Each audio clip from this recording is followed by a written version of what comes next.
আল্লাহ নবী সাল্লাল্লাহু আলাইহি ওয়াসাল্লাম শবে কদরের সন্ধান আমাদেরকে দিয়েছেন আল্লাহর পক্ষ থেকে। কে? নবীজি। কথা বলেন না, কে সন্ধানটা দিয়েছেন? এটা আমগরে জানাইছে কে? আল্লাহর পক্ষ থেকে নবী সাল্লাল্লাহু আলাইহি সাল্লাম জানাইছে কিনা? তো তিনি স্পষ্ট বললেন যে শেষ দশকের বেজর রাত্রিগুলো শবে কদর তালাশ করো। 21, 23, 25, 27, 29। তাহলে আমনে শুধু কেবল 27তম রাত্রিটাই জাগলেন।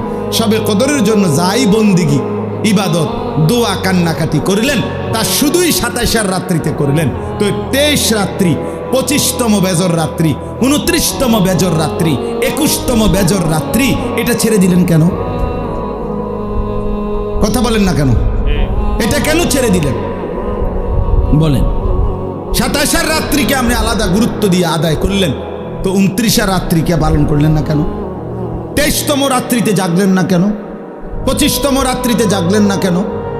আমার শায়েখ আল্লামা মুফতি মুশতাকুন নবী কাসেমি হুজুর সব সময় বলে যে 27তম বেজর রাত্রিতে শবে কদরের সম্ভাবনা যতটুকু, খোদার কসম 25তম, 23তম, 21 রাত্রি ওই পরিমাণ সম্ভাবনা সমান সমান সমান সমান না। 27-এ 100% আর 25-এ 23-এ 50% নাকি আমার ভাই?